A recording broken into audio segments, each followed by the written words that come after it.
Hello and good evening. I am Shirley Erstad, a member of the St. Paul Strong Steering Committee, and I'd like to welcome you to this evening's forum.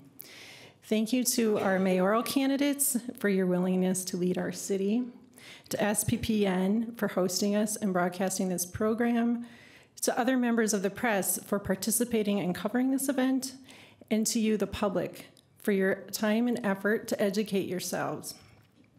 St. Paul Strong is a nonpartisan, community-led organization dedicated to improving open and representative government in St. Paul.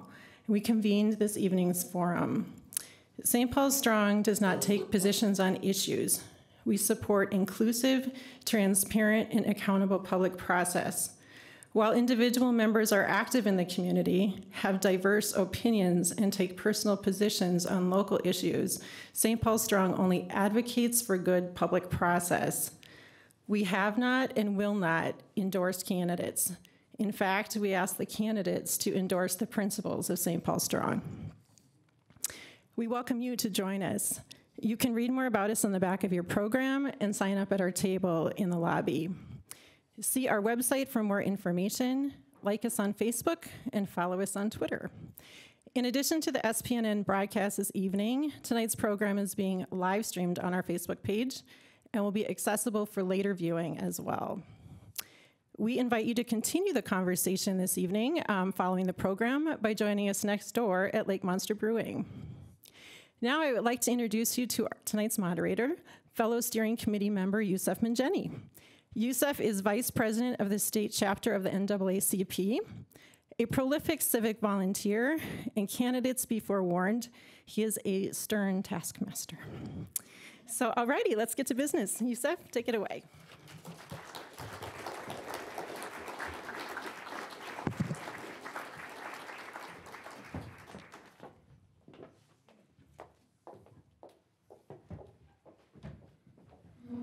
Thank you, Shirley.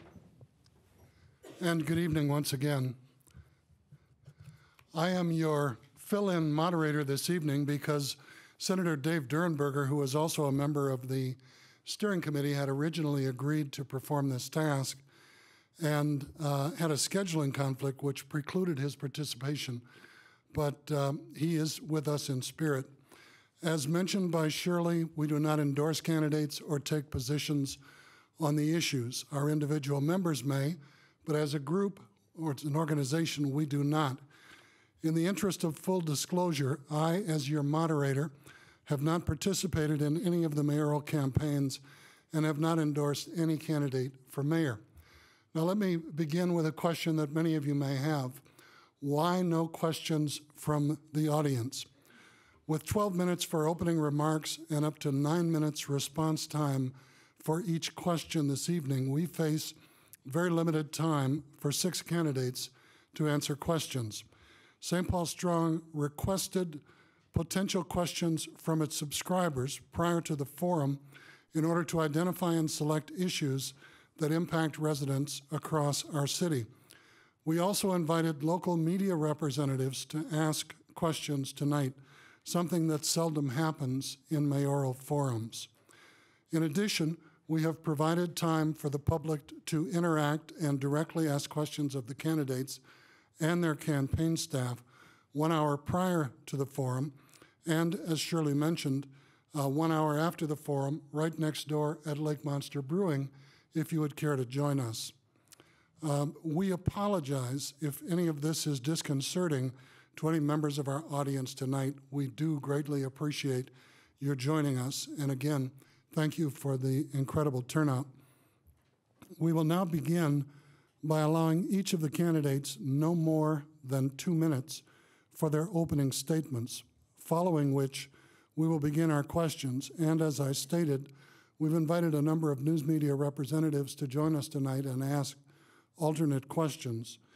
The candidates have not been given any of these questions in advance, and again, they will be allowed no more than 90 seconds. I repeat, ladies and gentlemen, no more than 90 seconds to respond to the questions, some of which are multi-part questions. If you'd like to say yep, nope, maybe, that's a loaded question, we welcome that.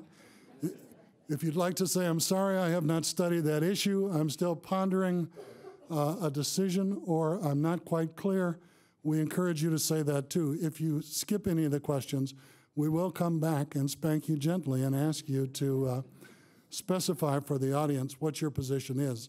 If any of these questions sound adversarial, again, I apologize in advance. Many of these issues are controversial, and there are divided opinions among the electorate, the people who will endorse and or support and eventually vote for you. We are asking factual questions. We are not taking positions. They are not pass or fail questions. Some are yes or no questions. The members of the audience deserve the right to know where you stand on the issues that we will be raising and what your response is. We encourage you to take less than 90 seconds, if at all possible, so that we can ask as many questions as possible. We anticipate we will be able to ask 10, perhaps no more than 12. And I want to apologize in advance because at 2 minutes to 9 o'clock, I will be politely interrupting whoever is speaking so that we can do the closing remarks, because this event will be broadcast live this evening. And as Shirley mentioned, will also be rebroadcast on YouTube, which you can access through the stpaulstrong.com website. There will be a link for people to be able to do that. Okay? We're going to rotate which candidate is first to answer each question, and I trust that each of you has a pen or will flag down a support staff for one and a sheet of paper so you can write down the different parts of the multi-part questions. We will begin with Council Member Thao, and the first question is, as mayor, what are 2 specific things that you would do differently than the current administration? Mr. Thao.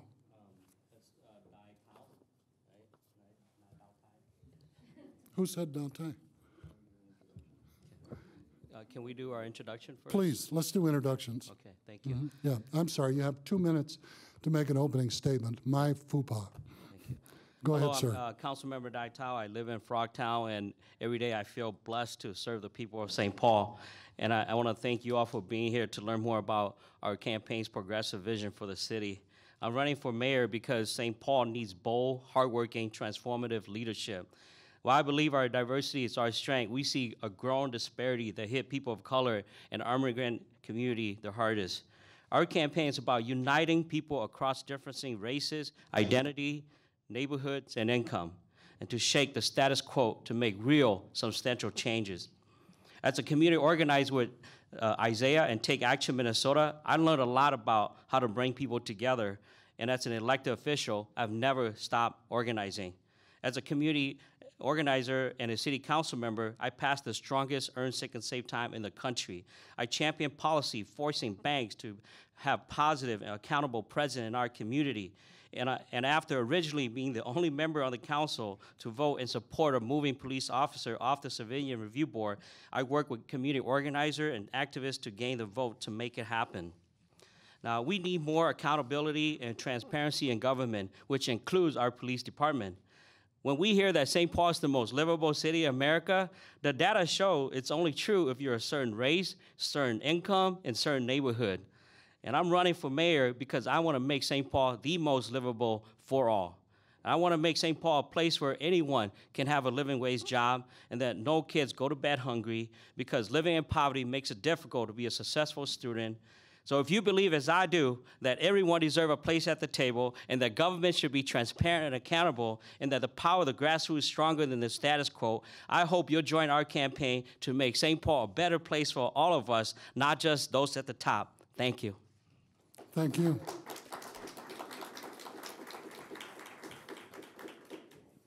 Good evening. My name is Tim Holden. Is that working? Mm-hmm. Thank you for coming this evening. The first thing I'd like to do is say thank you to the veterans and the service people that have served our country. There happens to be 6 people on the panel here this evening, and I am one that is different in the respect that I've owned my own business for 25 years. So I know what it means to make payroll every Friday. Positions of power, pensions, all those things are wonderful. but we need to focus on the poor, the people at the bottom, and that's not happening in St. Paul. We need to redirect our city and take a look in the mirror at what we're doing. 25+% people living in poverty in the capital city is an abomination. I personally have a very hard time thinking about it. Everyone in this room has the ability to make a difference and make a change. And the fact that you're here tonight is a wonderful thing. I'm willing to listen to you. I'm sure you have wonderful ideas. I'm willing to work on your behalf. I'm willing to give you transparency when there's issues, let you know what's happening, what I'm doing, why I'm doing it. Again, we want to give St. Paul, the people at the bottom, a voice, take care of the people that are really hurting, and that's what I'm here for. Public safety, in my eyes, is a tremendous issue at this time. We have gun issues. We've seen it in the news here within the last week. Shootings are up 75% versus last year. We need to find a way to curtail that, and I think we need to create jobs. First and foremost, livable wage jobs, jobs period. We need to take care of our children, give our children an education. But first and foremost, let's work on the behalf of the little person. Thank you so much for your time this evening. Thank you.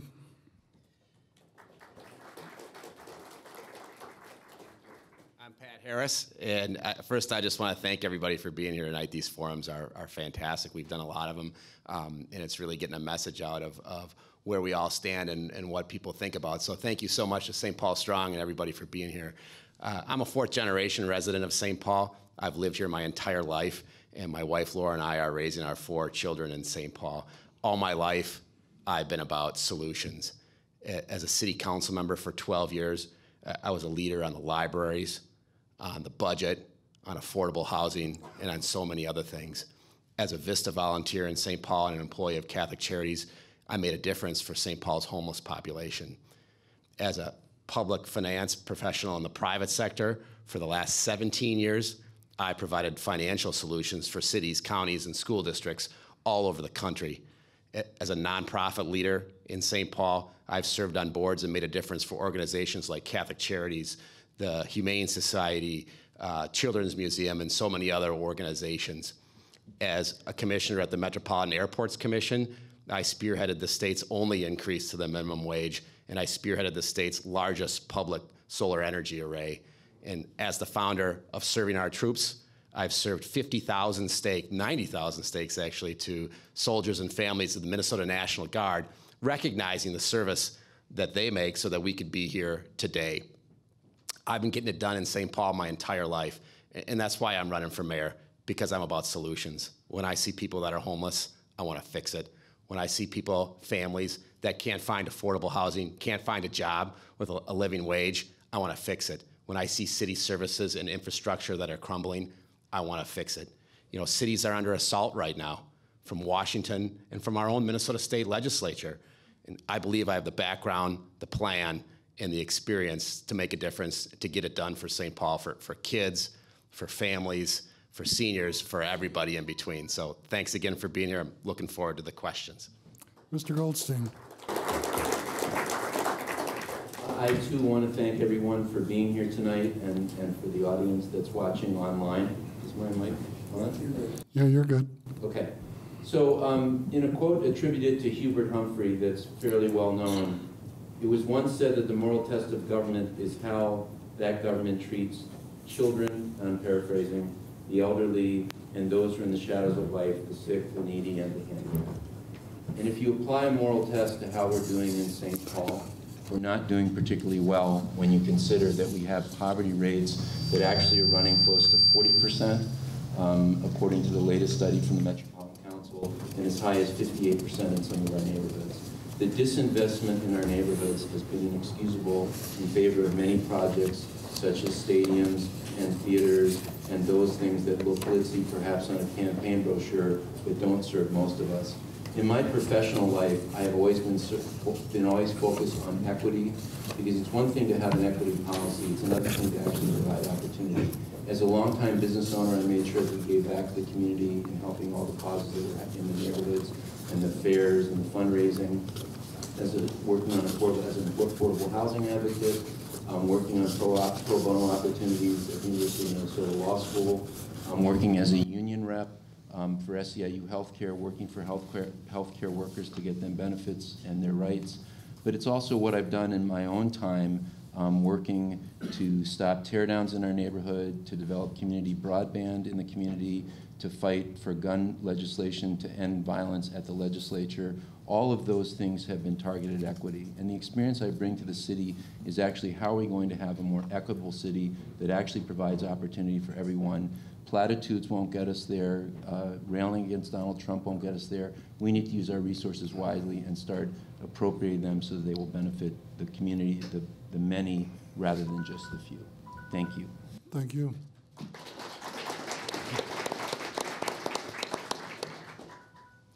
Thank you all for being here.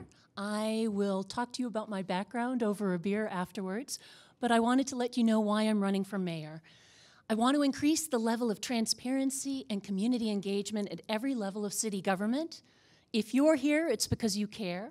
You care about the city, you care about the people who live here, you care about the social, economic, political, and environmental health of our neighborhoods and our unions and businesses, especially the small businesses that provide close to 75% of the jobs. You want everyone to thrive, not just survive.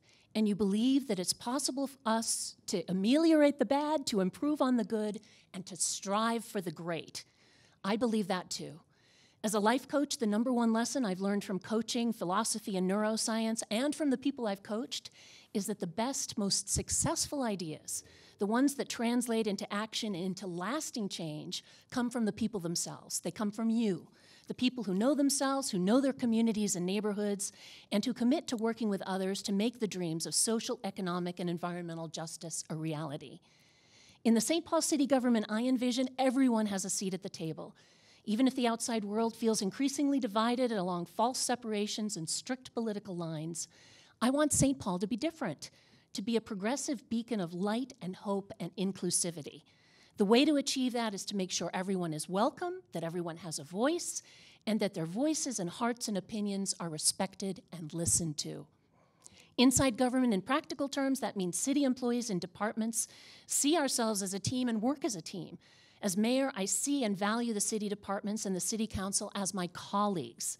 The city council, along with the district councils, will be the first places I go to know what's going on in the neighborhoods.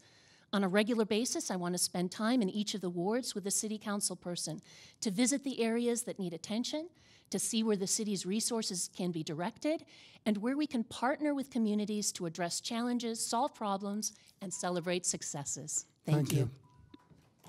Mr. Carter. Hi, and thanks for being here. I'm Melvin Carter, and I'm running for mayor. My love for this city goes back 100 years to when my great-grandparents came as domestic refugees from one of the most violently racist towns in Texas. 4 generations later, and I'm sure they couldn't have imagined the amazing opportunities this city has shown me to grow up as the son of a policeman and a teacher, a product of our city's public schools and rec centers, to grow up to become a dad, a vice president of the St. Paul City Council, and advisor to Governor Mark Dayton.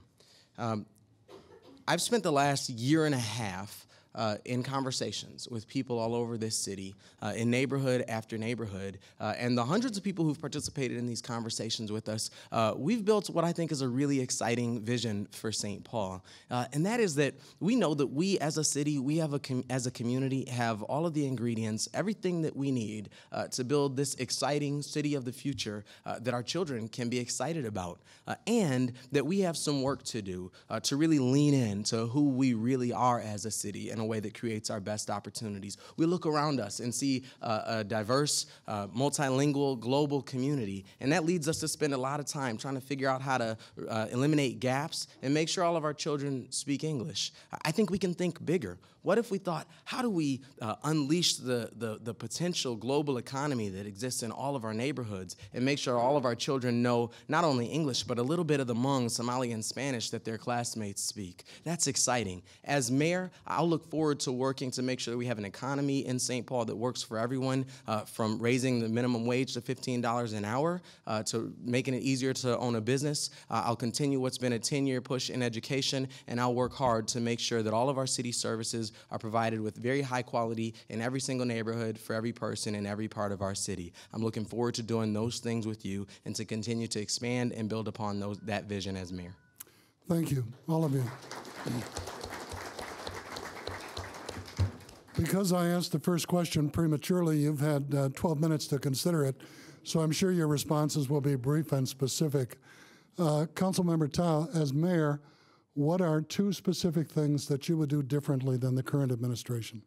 Well, first of all, I want to also recognize Mayor Coleman for taking us through some tough economic time. But what I would do differently that would change the course of this city is that I will have a transparent budget process. And so I'll be sitting down with folks, the other council member, and we will go through page by page through every department to make sure there's no hidden agenda, and ensure that if we're in the red, we know why we're in there. And then not only that, but we'll have a citywide conversation of a equity criteria. So for example, we may come up with how does it benefit our elders and our youth? How does it benefit communities of color and marginalized community? What are the unintended consequences? And every budget decision that we make, that we invest in, if it doesn't meet these criteria, then we cannot make those decisions, right? And so in order for us to break down, dismantle institutional racism and barriers, is to change the rules, to change the laws so that it benefits folks like you and I. And to do that is to change the budgeting process. Folks can talk a lot of different stuff about how they want to do what they want to do, but if they don't put the money and the resources that what they're talking about, it's not going to happen. So this equity criteria is going to spread the resource across our neighborhood to make sure that St. Paul continue to be strong, that we invest in families, to make sure that we aren't doing what we are doing right now. Because whatever we're doing right now, the current administration is not working for all of us. And we claim to be the most livable city, but we should be ashamed about that because it's not true. I have 2 mothers that I've recently talked to. One of them cried to me because she knows that her landlord is going to move her out because she's on Section 8 because he'll make more money because he brought in student. And then I got another mom that she's going to lose her home if she complains about the damages that's been happening to that home, the landlord's not taking it. So we need to make sure that those folks that are vulnerable in our community are taken care of, and that's what I'm going to do different, is the budget and making sure that everybody is part of our government, and that is going to be the difference. That's what's going to steer this city in the right direction. Thank you. Thank you. Mr. Holden. City services would be my first focus. We need to focus on taking care of our city services. Law and order, public safety is number 1. We need to have a safe community. Fix our roads, fix our bridges, fix our streets. Work on behalf of the poor and open the ears that we have to listen more than we talk. We need to solve problems from the ground up, and that means in the community, be involved with community, all the different communities, East Side, Highland Park, Hamlin Midway, everyone, all the different geographical backgrounds throughout the city need to be listened to, and all need to be treated equally. City services are extremely important. I think we need to get back to the basics. I had an opportunity to read the article by Joe Souchery. He said, get back to doing what's mundane, the simple things, and we're not doing that. We're too busy focusing on soccer stadiums for, I guess, the uber rich. I would love to see us to stop subsidizing everything we do. And that would be something that I would mandate, that we stop subsidizing our development. We've created an atmosphere in St. Paul where it's a precedent. Everything that happens in St. Paul is subsidized. No more. We want to encourage private development. We want to use competitive bidding, and we want to stop subsidizing. And again, listen to the people and love one another. Thank you. Thank you. You know, I would also commend Mayor Coleman as well. I served with Mayor Coleman when he was a council member and when he was mayor, and we worked on a lot of very important projects together. Now, I would do quite a few things differently. Number one, I would put a heavy focus on jobs and economic development in our community. This town, we need access to jobs that pay a livable wage. I would pay attention to small business. I'd work on corporate headquarters in downtown. I would make sure that every neighborhood in this city had access to jobs. My dad was a small business owner in downtown St. Paul for nearly 30 years. He hardly complained about a darn thing, but he always said that nobody from the city ever even came to his business and said, hey, Bill, you know, how's it going? What do you need? Are things going all right? I would change that mentality on how we look at small business and how we look at job development in our community. I am proposing, and I'm sure we're going to talk about along the way, a very aggressive jobs program that's quite innovative and calls on my financial experience. But I would say jobs would be something that I would have an extremely large focus on. And then it's also the city service. You know, you can't have infrastructure in your community that's crumbling, parks, play areas, all these things, libraries that are so important to our community. We need to make sure that we're providing the basic services in this community. I did that as a city council member. I'm looking forward to doing that if I become mayor, to really focus on neighborhoods. And you walk into neighborhoods all over the city and you see a park that's been sitting there for 3 to 5 years and it's completely dilapidated. That needs to change. Thank you. Mr. Goldstein. So I'm using a backup mic here. Okay, sounds better. So if you take a look at my lit piece, I've got 16 specific things that I would change or alter in St. Paul, and I'll just focus on a couple of them right now. One is that I would end the abuse of tax increment financing in the city. Currently, $25 million a year approximately is being spent to retire bonds that were subsidies to developers. That's money that doesn't come to the Treasury at a time when we have a $2 million deficit, possibly greater, that we're looking at next year if there are cuts to local government aid. We cannot afford that kind of those giveaways. TIF is supposed to be for blighted properties, and it's become to simply part of a development deal. So I would end that practice. The other thing I would do is use my 15-year experience as a business owner to instill an ethic of customer service in the city, very different from what we have now. When you call the city of St. Paul, the attitude should be, how may I help? And we should be focused on solving solutions. I think good employees require supervision and expectations and training and being held accountable. That's how we get the best out of them and we treat them well. I don't think that's been happening, which is why you see inconsistent messaging and you don't get calls back and you get directed into bottomless pits. So those are two specifics I would change. We can talk about the other 14 as we continue this evening. Thank you. Thank you. Ms. Dickinson.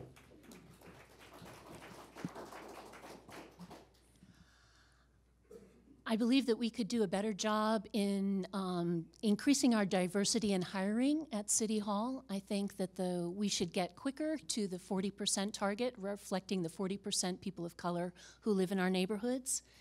I would also expedite the climate action plan and the energy action plan. I have a plan for putting solar on schools, saving the taxpayers' money, and you can do it two ways, either with investing and owning the solar panels or within leasing them at no upfront cost. That's something that I would focus on.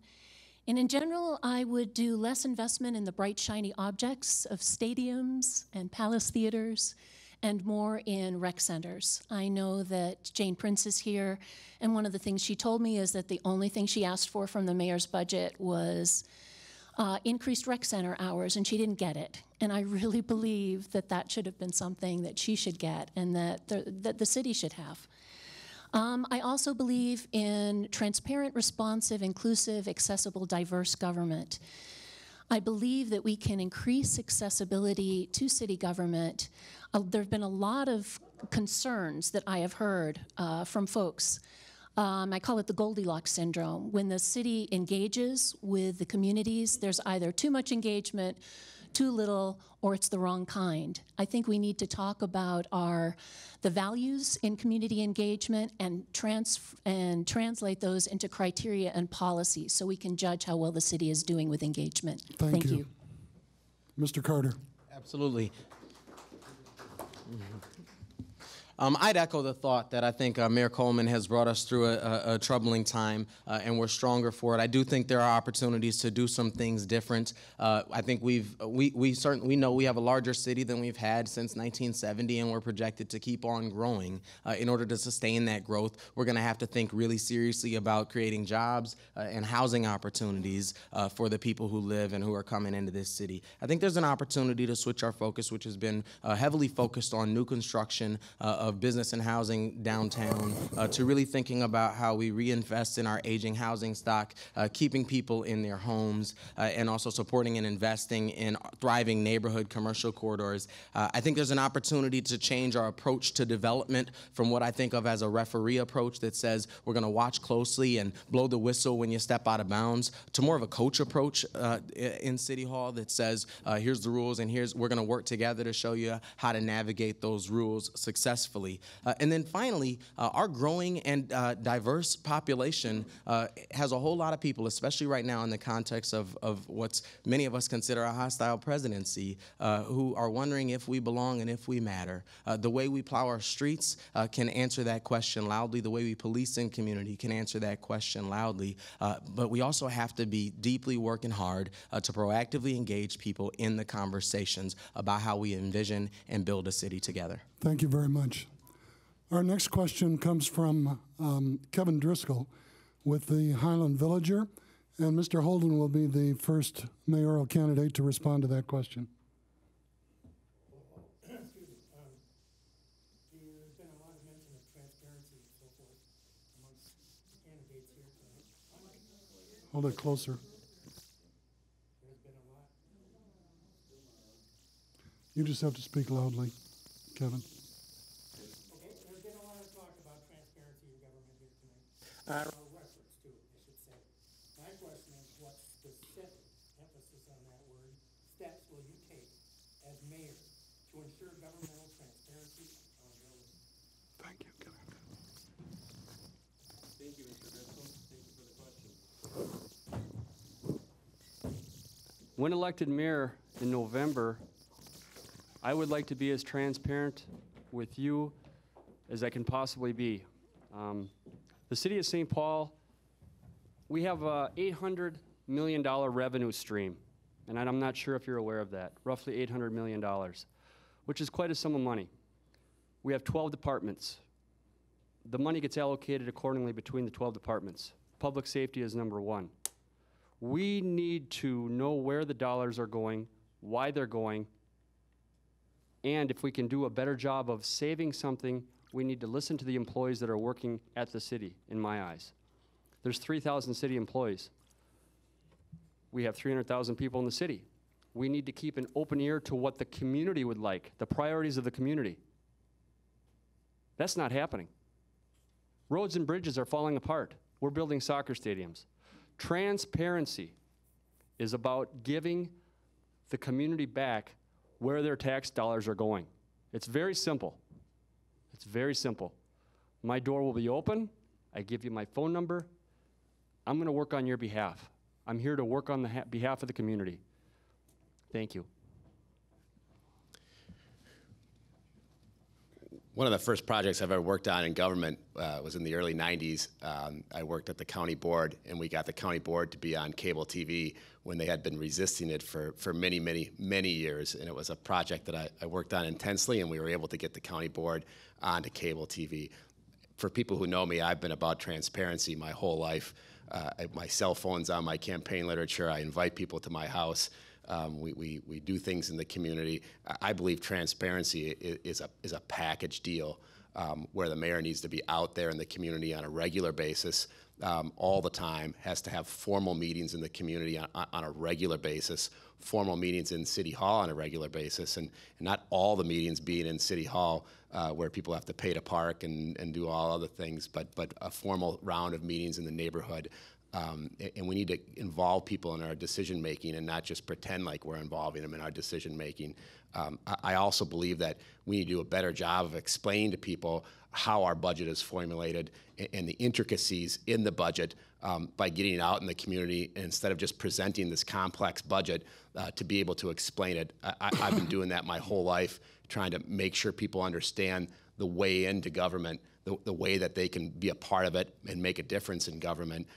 Like I said, for people who know me know that I'm one of the most open people they'll ever meet. But I really believe in a formal process of the mayor being in the community and educating people about our processes and the things that we do. So I think this.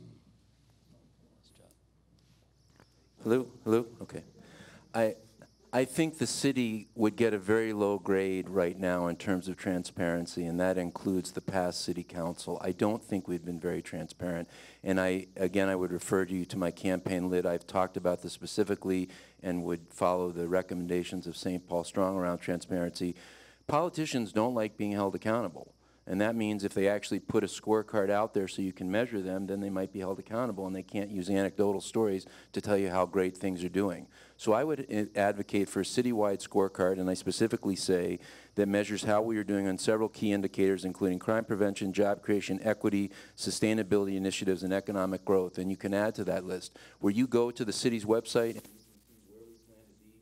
2020 or 2022 or 2024, and you can actually chart progress and see how we're doing, and then you can hold me accountable and the city council accountable. I would also make sure that every TIF project, every subsidized project in the city is available in an easily identifiable form where you don't have to search the city's website. You can see what the project is, how much money they got, and you know exactly who's getting the money in the city, because it's not the neighborhoods, it's going to developers and political insiders, and with accountability we can change that, and with awareness to the public it will change, I believe. Thank you.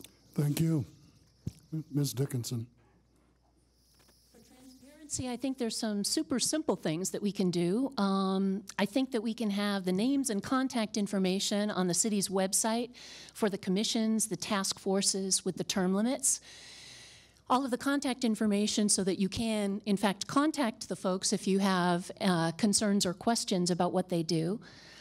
I support what Strong has recommended, keeping emails on the server for 2 years so that if you want to investigate what the city's been up to, you'll be able to. I also believe, I was at the High School for Recording Arts when they had a forum on police brutality a couple of weeks ago.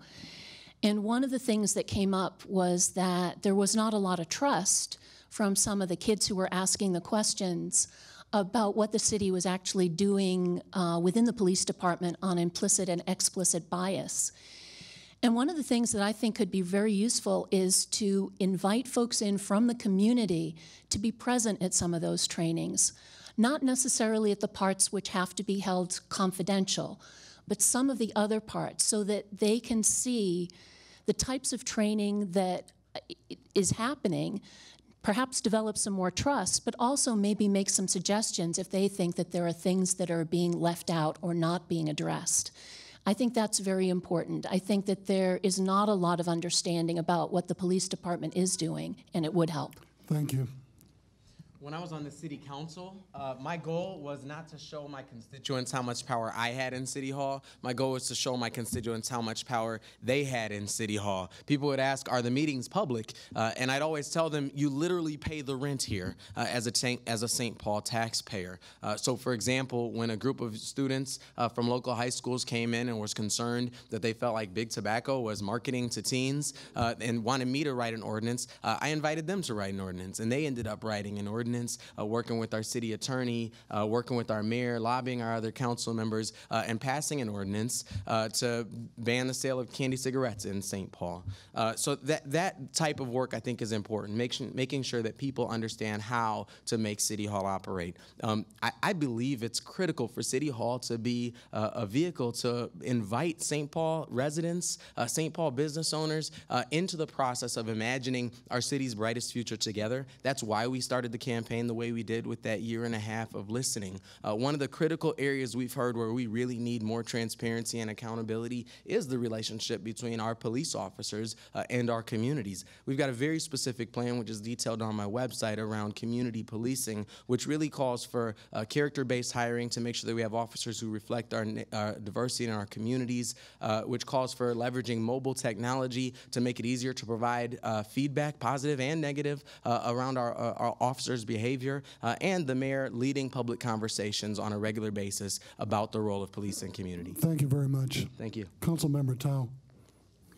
You know, my philosophy is that it's in the interest of government to be transparent and accountable, because government belongs to the people and is by the people. Without the people, government doesn't exist.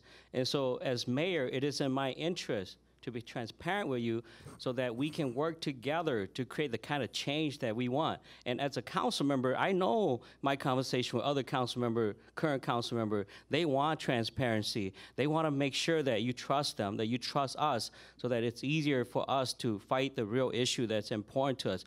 Look, when we talk about systematic racism and things that is cancerous to our neighborhood and our community, it's going to take all of us working together, white people, black people, Asian people, from across the city, fighting for each other, standing up for each other. In order for us to do that, we need to have trust. And in order for us to have trust, government, my administration, will lead by example, and that my office is your office.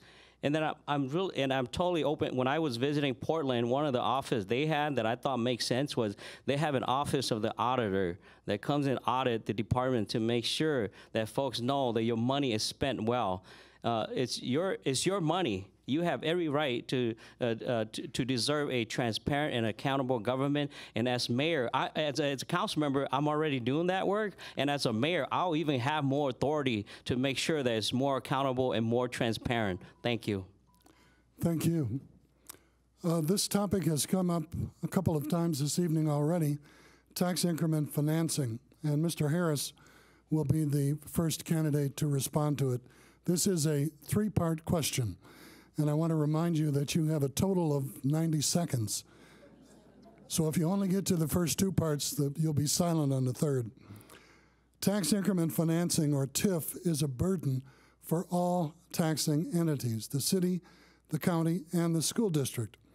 To justify TIF, the legislature and the city have a but-for test, which is applied, indicating that but for tax increment financing, the development would not be possible.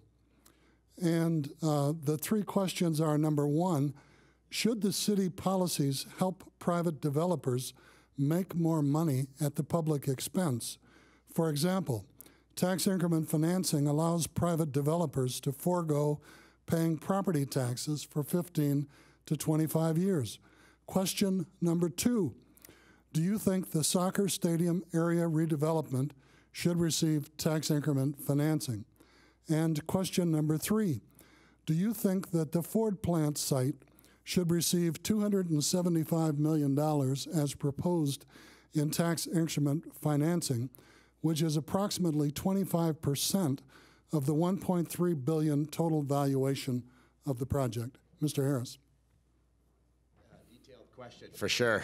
And I would just say that tax increment financing is something I know intimately. I know the machinations of it, and I've been in the finance business for nearly 20 years. I believe tax increment financing is an essential tool to do many things that make a difference in our community, cleaning up blighted property, affordable housing. One of the largest affordable housing projects in the city of St. Paul is the Gateway site in Highland, which I spearheaded, and we got 28% affordability on 687 housing units only because of the TIF.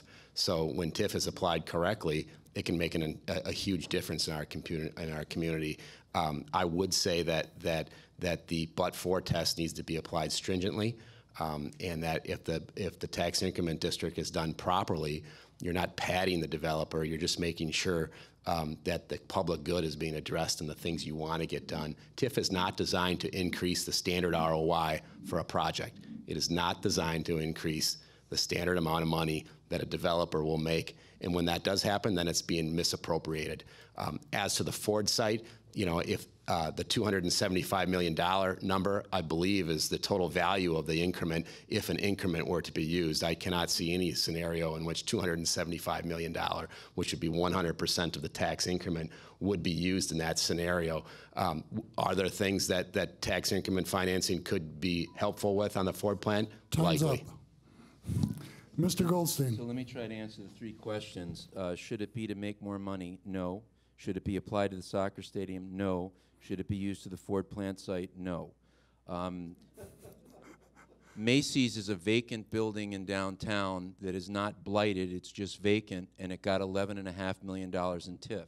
That does not meet the but-for test. There are a lot of vacant buildings in downtown. It just happens during business cycles. Secondly, in addition to not using TIF for the soccer stadium, it should not be exempted.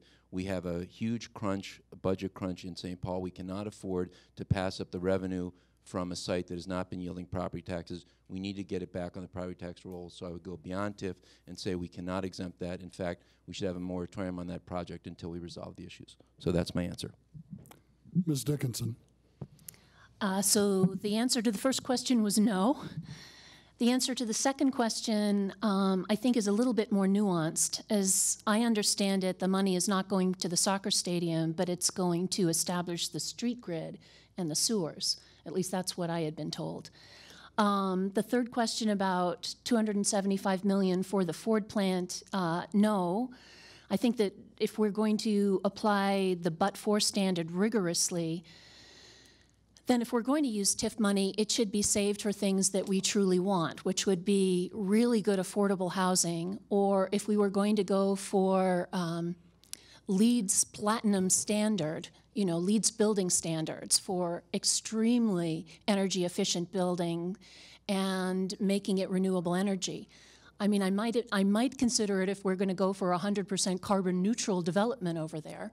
But in general, I think that, no, we shouldn't be using it like aspirin or like candy and just offering it from the start. Thank you. Thank you. Mr. Carter, please proceed. Thank you. So the challenge is that approximately a third of our properties in St. Paul are tax exempt already between the government buildings and the schools and the churches and the nonprofit organizations. And when we provide tax exemptions, we just increase that number.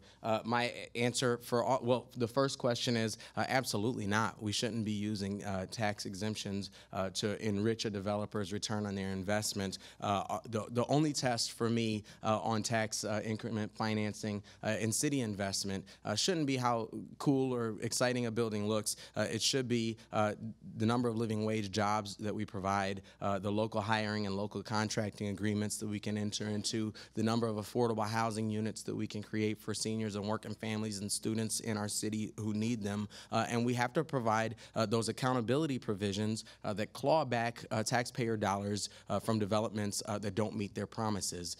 That to me is very, very critical. I too don't see a scenario where the Ford plant would receive $275 million in TIF.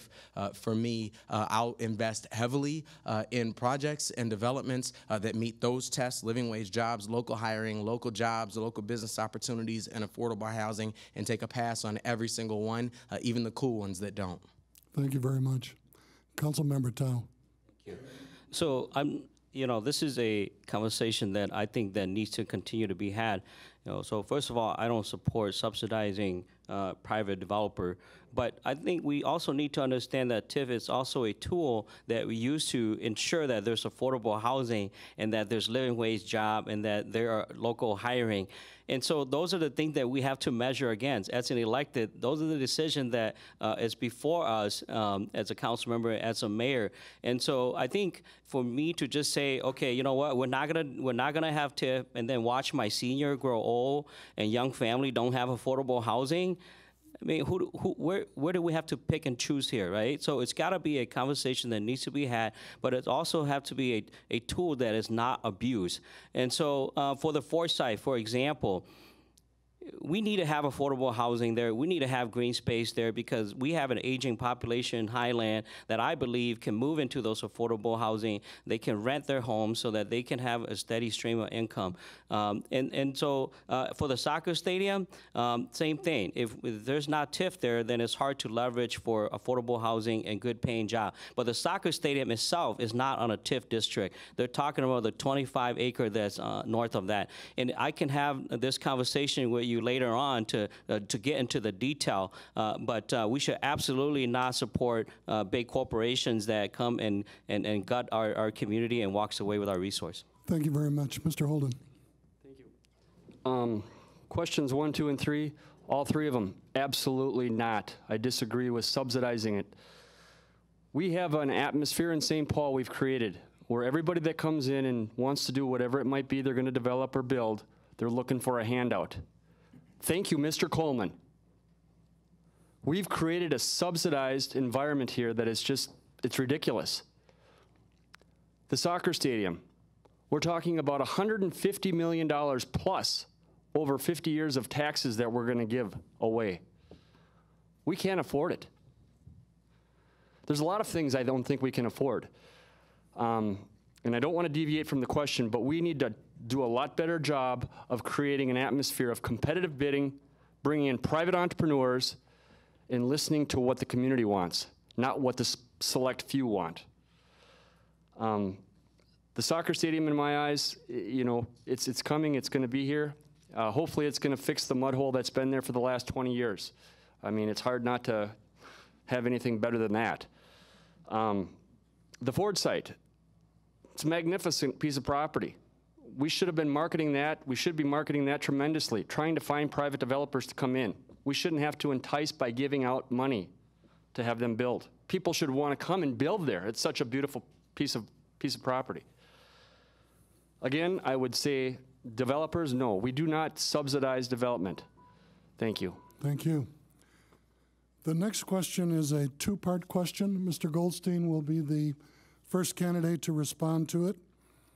Some people have criticized the current administration for putting more city resources into stadiums and entertainment venues rather than concentrating on sustainable neighborhoods for all. Meanwhile, according to an award-winning capital improvement budget study by the Center for Urban and Regional Affairs and Eastside Neighborhood Development Corporation, St. Paul has become a tale of two cities in many respects, mainly along racial and income lines. There is the prosperous western half and outer edges of St. Paul, and the more diverse and much less prosperous east side, north end, Summit University, Thomas Dale, and the lower west side. Question number 1, is it the job of the mayor to connect the dots and foster collaboration between human service providers, NGOs, nonprofits, K-16 education, and city and county government entities? Number 2, what specific things would your administration do to make St. Paul a more inclusive, equitable, and sustainable city? And again, you have no more than 90 seconds to respond. Well, there's a rumor that I'm one of those critics of stadiums. So that's where I would start in the priorities. Clearly, there's $175 million wrapped up in some of the projects we've talked about, the soccer stadium. We haven't talked about the Penn Field, the Palace Theater. Imagine what you could do with that. You could acquire the Ford site and the Midway site and still have about $75 million left over to do a lot of equity. Equity in our schools with all-day pre-K. Equity in our schools with after-school programming. Modernizing parks and rec centers. Community-wide broadband. Take your pick. Those are the kinds of things that a mayor can lead on. Specifically, I would want to bring all the entities together. That's why I talk about education needing to be the focus of the mayor, that we have a citywide commitment where we have partners in all the communities with all the organizations, all the agencies, where adults are coming into our schools and serving as mentors and tutors, and that kids have the opportunity to go intern or work for those organizations or businesses so they have a sense of the real world, and you're actually you're creating future employees. Equity has not been fair. Ask people on the east side if they benefited from the Saints ballpark or they're going to benefit from the soccer stadium. I think the answer is no. And so until we stop this policy of let's build things that look good on a campaign brochure, and I'm sorry, TIF's not being used enough for affordable housing. It's being used to build these things. It was used to build for the ballpark that some of the council members here voted for.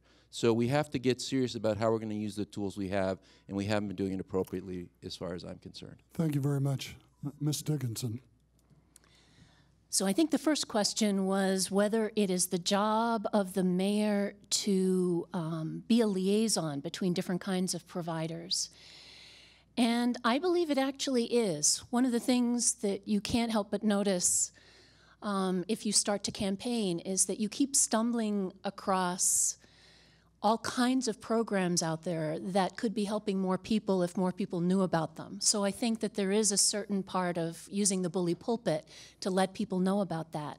But beyond that, I also believe that we could be doing more of the kinds of partnerships that they have between like Hamlin University and Hamlin Elementary, which has been going on for 25 years, where faculty and students go over regularly into mentorship, coaching programs, sports programs. They even have, I think at the 5th and 6th grade level, they have a court program where kids put together a trial. I believe that the mayor could be a great cheerleader for making that happen in more schools.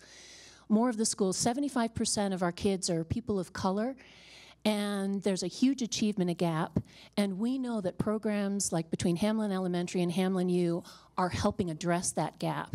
It could even be part of the pilot program that I think we'll probably be talking about as maybe partial payment. All right, thank you. Yes, I think the role of the mayor is to aggressively and creatively identify every lever possible to lift the quality of life and open up the best possible future for children, for families, for businesses, for workers in our city. And I think education is a core part of that. I've been involved in that work for a very long time, since we started the St. Paul Promise neighborhood when I was on the city council. That's become a more than $20 million investment in children and family success. One of our schools, just in the last 3 years, has seen their reading scores rise by 16%.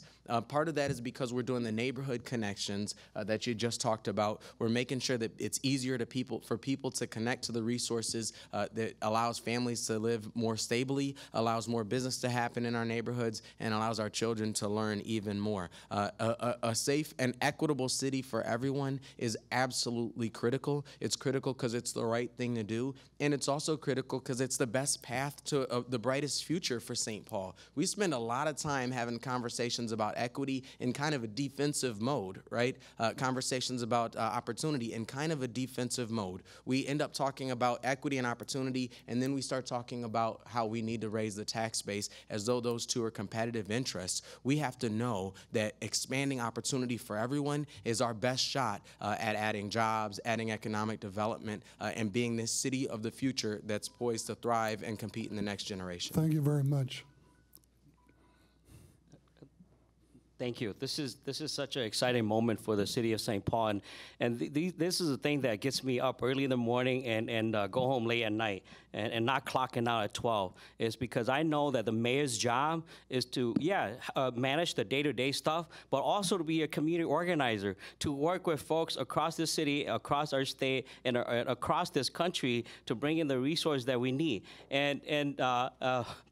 This is great because one of the things as mayor that I want to do is to have that citywide conversation with all of you. This room is full of talented people, hardworking, who cares about the city of St. Paul. As mayor, I'm going to tap into you to bring you to the table so that we can create what I call earlier a racial equity criteria. Once we have that criteria as a citywide approach, then we can measure, we can analyze that against our budget decision. That way we can change the rules and the laws that can benefit benefit neighborhoods, because right now they don't have those kind of criteria, and they don't want to have that kind of criteria. Otherwise, the resource is going to come into your neighborhood, and then the low-income folks are going to get their resources that they need. And so we have to change that narrative by, as a mayor, working with the council, being inclusive, being an organizer, and pushing to change systematic racism that has been very destructive to our community, to ensure that our neighborhoods are invested and people are invested so that we have all-day pre-K, we have affordable housing for our seniors. We have to make sure that the city works for all of us. I'm excited about that. Thank you very much. Mr. Holden. Definitely, the mayor has the ability and he's got the position. That's why he is considered to be the mayor and elected to be the mayor. He needs to connect the dots. That's, in my eyes, his position, that's his job. We have a duplication of services, city services and county services, that I think we could really do something to save some money. We have libraries and we also have parks, where we have Ramsey County and we have the city. And if we take a real close look at some of these things, there's a little bit of a duplication that could save money across the board. I definitely believe when we take a look at the different diverse demographic that we have in the city, I have to ask myself, I started at 25%, Mr. Goldstein went up to 50% tonight with people that are living in poverty. How many of those people are able to go and afford to take on a soccer game or a Saints baseball game? I don't think there's not probably one or two. And in my eyes, that's the problem. The mayor needs to get out into the community. He needs to engage with the community. He needs to work on behalf of the poor. The middle class has already got a job. They're already doing well. They've got positions, a lot of them, and a lot of them have pensions. We need to start to look and start to work for the poor. That's what we need to do. This city can be the best city in the world, but it takes a leader and it takes people with a commitment to get up and every day say, I'm going to try and help somebody out. And if we do that, we'll have the best city around. Thank you. Thank you. So I would say, to answer the question, do I think that the mayor should link other agencies and nonprofits and all sorts of organizations that are making a difference in our community? Absolutely. I mean, it's a strange topic considering what we're seeing in Washington, but we can do that in St. Paul. We can talk to the county. We can talk to the nonprofits. I mean, that's how you get things done. You eliminate waste. You serve people. You make sure you're serving people on the spectrum of their needs, whether it's a county need or a human service need, a library, or something that a nonprofit is doing. You absolutely have to have those conversations, and that is extremely important. To address the issue of stadiums, and are we focusing too much on that? You know, I think the stadium, the soccer stadium, is going to make a huge difference. It's transformative to an area that people have been talking about for 50 years, I think, and so I think it's going to make a difference. But I do believe that it's time that we focus on jobs in this community. It's time that we go neighborhood to neighborhood in all corners of the city and focus on finding people access to jobs with livable wage and housing that's affordable to families and seniors and everybody else in this city. So those were great projects. You know, the stadium, I think, is going to make a difference, but we've got to get people working in this town. We've got to get the central business district cranking again. We have to get our neighborhoods cranking with jobs again. That's going to make a difference. Our next question is for Ms. Dickinson. We've gone through 4 questions, and our program is already half over. So we now begin the second hour. Give us one example of your demonstrated leadership and tell us what was specifically achieved. Okay. One of the first things that got me into politics was after my husband and I moved into our little fixer-upper on the west side, and the real estate agent was showing us the view out the window, and I noticed a stack. And I asked, what's that? And she kind of closed the curtains and said, oh, it's just a stack. Well, I learned it was a coal-burning stack. And I was really shocked that we were still locally burning coal for electricity. So one of the things I did was get involved with my little local environment committee, and I helped start a group called Clean Energy Now to to pressure Xcel to adopt the cleanest option, which was to repower these plants to natural gas. We had this huge victory. I reached out to the folks in Minneapolis at the Riverside plant because there was a rumor that Xcel might try and play us off against each other for different results. We got a huge victory because since the 1970s Clean Air Act, only 3 coal-burning utilities in the entire country had ever transformed to natural gas. Well, we got 2 more here in the city. And that was probably the beginning of my environmental and political leadership. Because I can honestly tell you that for about 2.5 years, my last thought at night was coal, my first thought in the morning was coal. And it became a passion for me. I'm proud of a lot of the work that I've been able to do, certainly proud of the work that we did as a community with a lot of community partners to make sure that we got light rail built on University Avenue. We had a whole lot of work to do to not just get that line done there, but to make sure that it stopped in our neighborhoods to pick us up, to make sure that they agreed to local hiring and local contracting opportunities, and to create a vibrant public right-of-way that was safe for pedestrians and cars and other types of users in our community. I'm very proud of the work that I just described to you to create the St. Paul Promise neighborhood, which has become a $20 million investment and is helping children and families in St. Paul's Frogtown and Summit University neighborhood. And I'm also proud the first couple of years I spent on the city council were to help create the city's Department of Human Rights and Equal Economic Opportunity, which is an organization whose job it is to make sure that the economic opportunity that the city creates directly when the city contracts or does purchasing is equally available and is fair for businesses owned by women and owned by people of color. That has resulted in millions of dollars of economic opportunity for those businesses in St. Paul, and I'm very proud of that. Thank you. One example is that my work around moving the 2 police officers off the civilian review board. That's 2 audits, and the national policy has recommended to move those police officers off the civilian review board so we can have trust and transparency, which we emphasize tonight a lot. And so the first vote was 6-1, and so I was very frustrated, but I had to leave because my daughter has this condition called diamond black phantomania. So my wife and I had this a trip that we've been pushing it, and they told us we have to use it, so we did. And it was actually that before we left, I made a bunch of phone calls, to get the organizer ready, and then we were able during half our vacation. I was like, look, Amy, we got to go back home. We got to take this vote so that it could be 5-2, so that the mayor can't veto our vote to remove those 2 police officers off the civilian review board.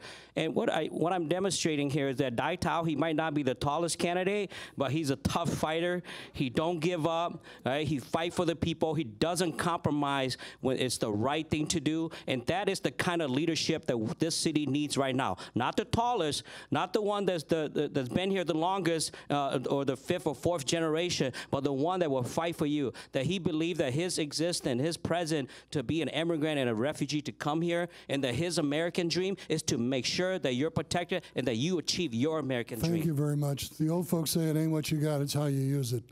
Mr. Holden. That's for sure. That's for sure. An example of leadership, I'm going to give you a story that's it's very touching, and I mentioned I'm a small business owner. I have a gentleman that came in and has been working for me for not very long, and it's a very unusual season right now, contracting. There's a tremendous amount of jobs being done right now, so there's a lot of competition to get workers. And I was trying to find a sheetrock guy to do some sheetrock. I had a heck of a time finding a hanger. Well, this guy comes to me through another subcontractor that I'd used, and the man cannot speak English. I couldn't speak to the man. And I was upset because I was just, oh my gosh, who is this? I can't. We got down to the point where he agreed that he wanted to do the job, and we wrote on paper what the price would be to do the job. This man worked so hard, it just makes me almost want to tear up. He calls, his daughter, 12-year-old daughter calls me later the next evening and asks if I have any work for the man. because he doesn't have any work. He's got a $1,300 monthly rental payment, and he doesn't have work. And the 12-year-old daughter did the most beautiful job of translating. Just beautiful. And I complimented her. Yes, I was able to find him some work.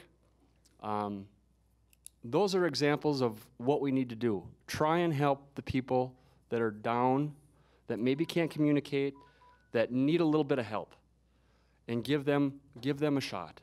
And that's what I'm all about, giving people an opportunity and giving them a shot. Thank you. Thank you.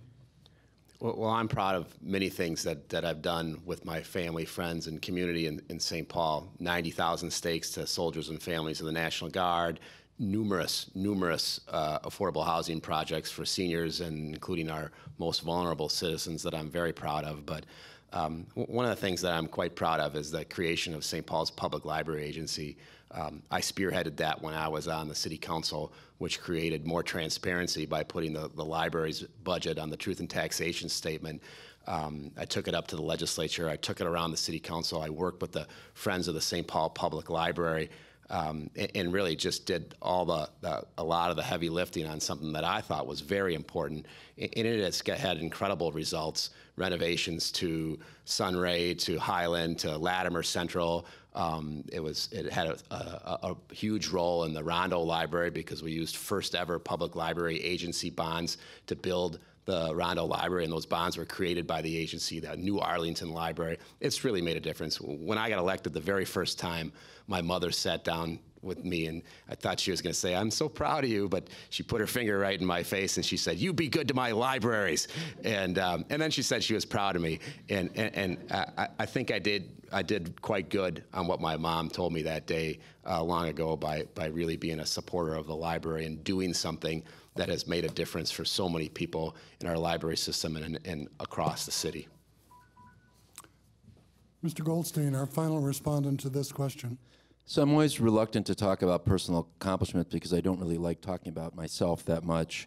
And I know that anything that I achieve is always done with partnership with other people. But since I am running for mayor and people are asking about leadership, I need to talk about a few things. So I organized a retail store and ran that business successfully for 15 years, created a number of jobs in the neighborhood, and it was a hangout that was enjoyed by many. And so I think it's a leadership to be successful in business, and it makes for being a good community organizer, which I later was in affordable housing. I organized the Gus Macker basketball tournament to bring kids together, black and white kids and Latino kids playing basketball. When they didn't seem to be able to communicate in their neighborhoods, they could at least get along on the court. Something that I saw wasn't happening when I used to play on the playgrounds here. I was an integral part of the effort to defeat the referendum to build a twin stadium in downtown, which I think would have been a really bad choice because we're seeing some of the impacts of those bad choices now in the stadiums we're building.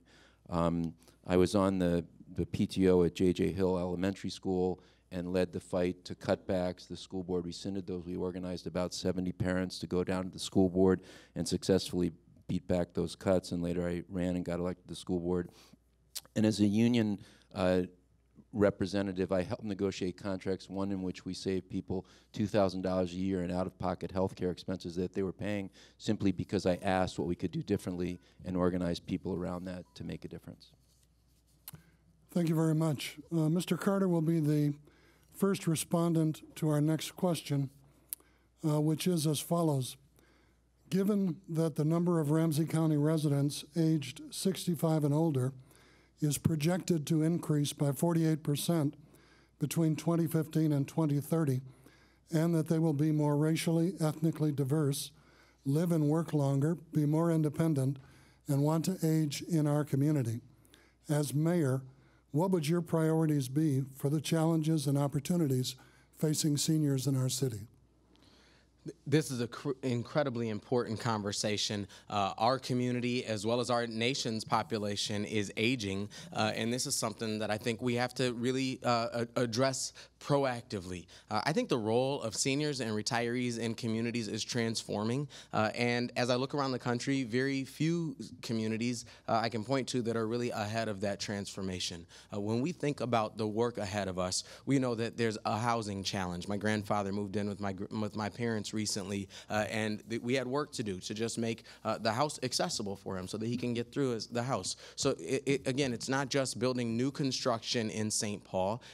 We do need more senior housing, but so many of our seniors want to age in place and want to stay in their homes. So I think we need fix-up funds. I think we need energy efficiency resources, and I think we need resources for accessibility upgrades to our existing housing stock to just make it easier and easier for seniors to live in their own homes. I think we need to think about our libraries and our community centers as more than just spaces for kids to play sports, but think of them as family centers and places for seniors to connect and engage. And I think that also is part of why it's so important that we continue to build out our transit-friendly, pedestrian-safe environment so that people in our community have access to being able to get around our community, to get to work, to get to a senior center, to get to the store, and get to all the places they want to go safe. Thank you very much. Councilmember Thao. Thank you. So, you know, as an immigrant and in our culture, we hold our seniors and our elders at the highest level. And our parents live with us until they don't want to live with us anymore. But when I first came to this country, 3 houses down from where we live was a senior complex. And I didn't understand where all their family was. And it was so sad. And I didn't get it. I was very confused. It was later I realized that in Western culture is different. So that is a part of my values. And so the elders and the senior in my community are the highest, I hold highest in my values. So as mayor, I want to make sure that you have affordable housing. I also want to make sure that we have jobs, that we create jobs that's dedicated to that population, because they have sacrificed so much to get the city to where it's at. Whether it's mentoring young people or whether it's leadership development, we see lots of kids in our community that lack that today. And so we're not providing the opportunity. So our seniors and our youth, young, are both solution to each other. That's the way I see it. We want to make sure that our senior can choose to live what they want to live. That's why I champion affordable housing at the Foresight, so that our senior can stay in that community. I also want to make sure that we have transit option that work for our senior. Transit and the concern of our seniors and our elders are the same concerns of our millennials if you do the research. And so as mayor, I will bring the millennials and the senior to work together to solve our problem together. Thank you very much. Mr. Holden. Thank you. I happen to have a hands-on first case scenario with this living and working with the senior. About 3 years ago, my grandmother was in a nursing home over here in St. Paul, and she was not able to get out of her wheelchair. They wouldn't allow her to get up, and there were some other things going on that I wasn't real happy with. So I had the ability to take it upon myself to revamp my house, and she has been living with me since. It's a tremendous amount of work, but I'm very proud. She worked with me for many years, and she did a wonderful job, and it's my grandmother, so she's staying with me, and she has been for over 3 years now. What I would do is, if I were the mayor, is I would try and encourage families to work with the elder, and if some of the elder don't have generations that are younger, we maybe try and mentor, if that's possible. There's some variety of things that aren't in place that I would love to see happen. Parking, handicap parking. I can tell you, at the corner of Snelling and University, you go west 3 blocks, there is not one handicap parking spot, not one. Judge Donovan Frank was the man who went ahead with the light rail, and I actually wrote a letter to him requesting handicap parking. It never got answered. Mr. Holden, your time is up. Thank you, sir. Thank you. Mr. Harris. Well, I definitely think that we need to continue to address housing needs of our valued senior citizens at the entire range of housing, life cycle housing, so people can continue to live in St. Paul. We have an extraordinary and embarrassing lack of elderly waiver beds in St. Paul, where low-income seniors who need assisted care cannot find a bed in St. Paul often, and they have to go to other communities to find those beds.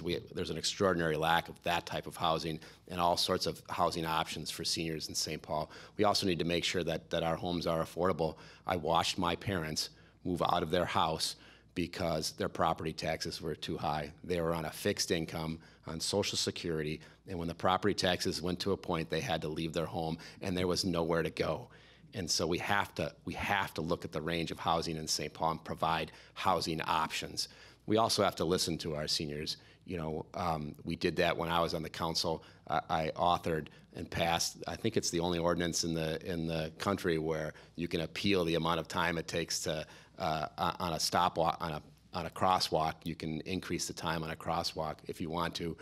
We need to keep the libraries open in the morning. We need to keep the libraries open when seniors are going to use them. So for me, it's housing, and it's listening to the unique needs that all our populations have, including our seniors. Thank you very much. Mr. Goldstein.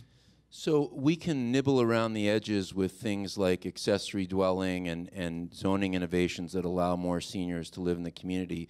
But if you really want an honest answer, the honest answer is we're not going to do much of anything for seniors if we don't create the resources we need to make all these investments. Everybody can tell you all the wonderful things they want to do.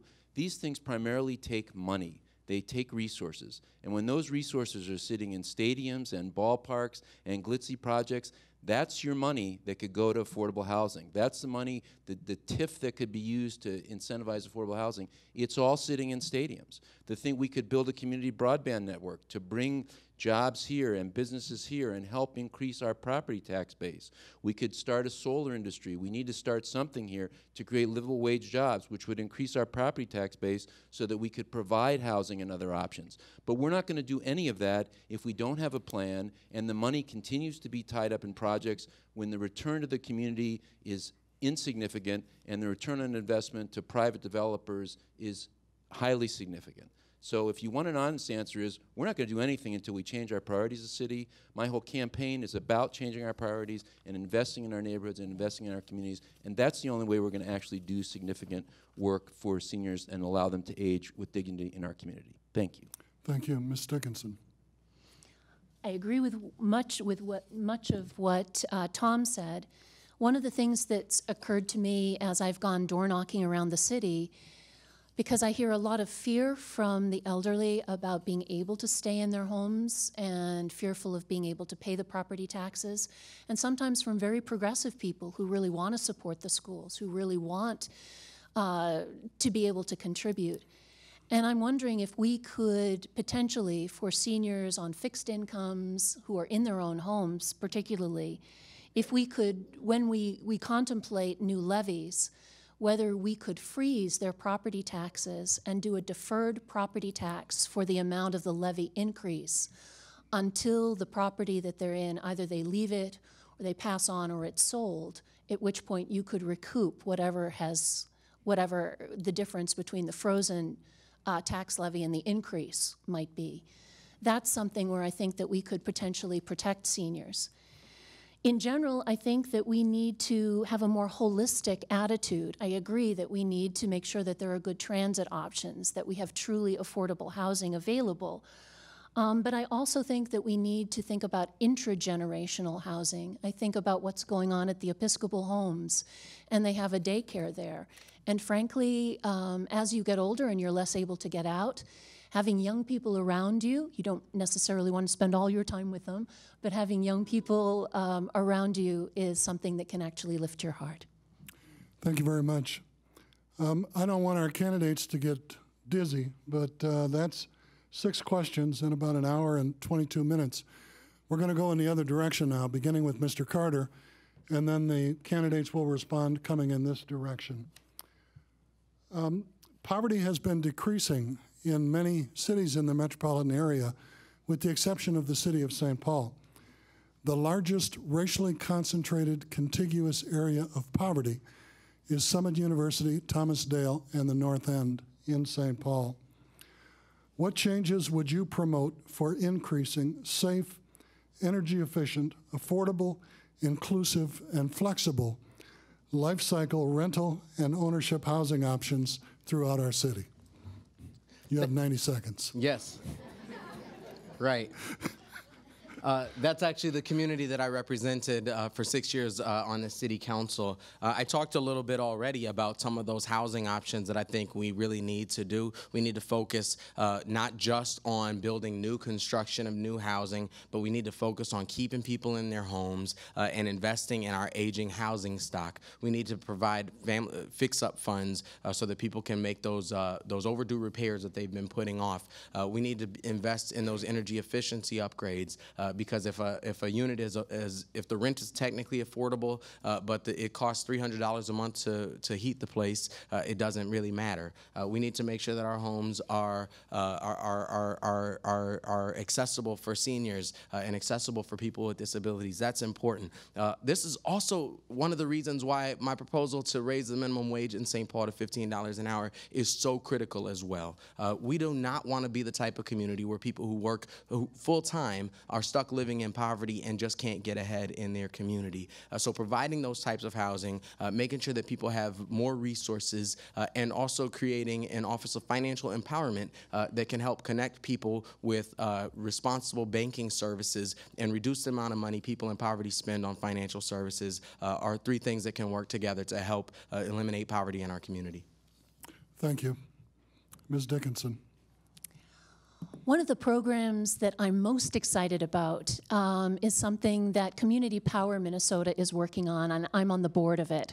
It's primarily in Minneapolis, but they're starting to come over the river in this direction. It's a project called Inclusive Financing, which allows renters, especially low-income renters, to make energy efficiency upgrades to their apartment without going through the landlord, having it tied to their energy bill without a credit check. And those energy efficiency upgrades can take the form of almost anything, but they have to prove that they're going to be saving money from the get-go. It's been tried down in the South, in various states, and we had folks present on it at the end of January, and we had folks from the Department of Energy come and present on it. Because energy bills are the largest bill for most folks after their rent, it's really significant if we address this. Because livability is not just the condition of the apartments, but it's also what you're paying for your energy and for your heat and your gas. So Isaiah, Min 350, Minnesota Interfaith Power and Light, and various racial and economic justice groups are getting behind this. This is something that I would like to see Excel adopt in both cities. Thank you. Thank you. So at the risk of repeating myself, I'm going to again stress that it is resources. Why don't we have the money to do the kinds of things to fix up our housing stock, to provide revolving loan funds so that people can borrow and invest and improve their properties? Why don't we have the money so we can inspect all the absentee landlord property that is in disrepair, that landlords have been allowed to do this for years and prey on our low-income communities, and then if the community turns around because it becomes gentrified, we allow them to tear down those same houses and then make a bunch of money selling the lot. I mean, those are the kinds of things that we can't do because the use of our resources in the city has been, to me, just simply wrong. We have focused on the wrong things. I think solar employs more people than oil, gas, and coal combined. We could begin a solar industry here, which provides jobs to people. We could start solar installations to help with energy efficiency. I believe we should look at a housing subsidy program patterned on the federal aid Section 8 program without the stigma where you can just qualify for subsidy that you can take to any housing, not with the federal aid. You get the money and you can go and you can afford housing and anybody can rent to you. And we could do those things with more resources, so we need to increase the pie so we don't have neighborhoods pitted against each other while there's plenty of money for any glitzy project coming down the pike. Mr. Harris. First, I would say that we have to be aggressive about it. You cannot, as mayor or city council member, just wait for the developer or the nonprofit to come to you. You have to go out to the community and say, we need this.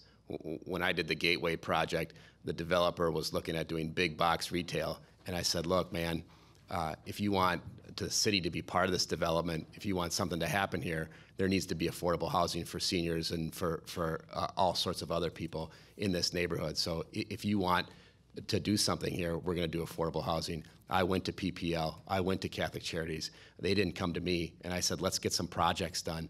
Let's use the resources that we have and be aggressive about it. So I really believe in being proactive, getting out to the neighborhood, working with our nonprofit partners with resources that we have, and then enhancing other resources. There was a time in the city where we used neighborhood star funds for affordable housing, and that continue. I mean, it can be extremely valuable to use those funds to make a difference for seniors. But you have to get out from the desk and go out to the community and say, let's get some projects done. Let's go to the North End. You know, let's go to Summit U. Let's go and get some housing done. Let's work with the great Sue Haig at Habitat for Humanity, or Paul Williams at PPL, or Tim Marks at Catholic Charities, or any number of entities out there, and let's just say, you know, let's get some projects done. That's the way I was at City Council. If you want the city to be involved in it, it had to make a difference for people. Mr. Holden. Talk is cheap. We hear a lot of people talk about wanting to help people. We need to actually do something. Resources, Mr. Goldstein is absolutely correct. We need to divert where our resources are going and talk about our priorities. Our priorities are of utmost concern. We need to look at what we're doing with our funds, where they're going, why they're going, where they're going. Affordable housing is a tremendous problem. When we're allowing builders and developers money for TIF and subsidized development, and they're not creating they're not creating homes that are affordable, there's a problem. I received an invitation to go to a Mayoral campaign event. I happen to know the individual, and I'm not going to say any names, but the money was given, and not one of the properties in there has, in my eyes, something that's affordable to live in. Now, how do I go to an event like that and cordially talk to people? It's not easy to do, but you know what? Somebody needs to do it. We need to be honest about these facts. These facts are very, very in your face, and if we're not honest, it's never going to change. Developers getting money to build affordable housing and they're not doing it, there's something wrong. Thank you. Thank you. Councilmember Thao. Thank you. So as mayor, I support energy efficient density housing along the corridor where there's transit, so that folks can utilize the whole service of that. But as mayor, what I also do is I'll crack down on housing discrimination. And the way they do it now is that they reject Section 8 voucher. And folks need to stay in their homes so that their kids can go to school and have a good education. The other way that they discriminate is that they ask if you're a returning citizen or you're an ex-felon. If you're an ex-felon, they won't rent it to you. And then you leave these folks, and from our community, they need a second chance. But if they don't have a home, that could lead them to the life that they left behind. And then another way that they discriminate against folks in the community is that they make the deposit 2 to 3 times the rent. And that's just that's discrimination, and they do that because they know that they can weave out the poor people, and then they can bring in the affluent people, and then they displace folks in our community. And so, as mayor, I will be very strict on that. These are the kind of work that I'm already doing on the city council. But as mayor, I will have more authority and more opportunity to ensure that we have good housing. Gentrification it's a big problem in Minneapolis, and we need to fight to make sure that doesn't happen here. I also want to add that poverty. We brought up poverty, but poverty is just a symptom of institutional racism that's been occurring in our country for a long time. And so if we want to solve poverty, we need to name the root causes. And so that's one thing as mayor, we need to dismantle that together. Thank you very much. I'd like to ask the candidates a question. Would you be comfortable with a speed round of 1-minute responses? We've got enough time for 3 more questions if we take the full 90 seconds, or 4 questions if you take 60 seconds. Would you be amenable to that? I'll throw you a couple of softballs. Ms. Dickinson, you're up to bat. In 2015, St. Paul adopted a new policy for deleting email communications at the discretion of individual city employees after only 6 months' time. Now, the state legislature has introduced a bill to extend the retention period to 3 years. Public testimony has expressed concern over erasing public information, and the cost of retention has never been less expensive. In 60 seconds or less, what is your position on email deletions? given that it doesn't cost very much to hold on to them, I don't see what the drawback is to hold on to them. They're part of our history. You know, they can potentially shed light on processes and provide that light of transparency into the doings of government, so why shouldn't we keep them? Thank you. Mr. Goldstein. I'll just read from my lit. That I oppose any attempts to limit the public's ability to hold its elected officials accountable, such as deleting emails after 6 months or failing to respond in a timely manner to properly documented information requests.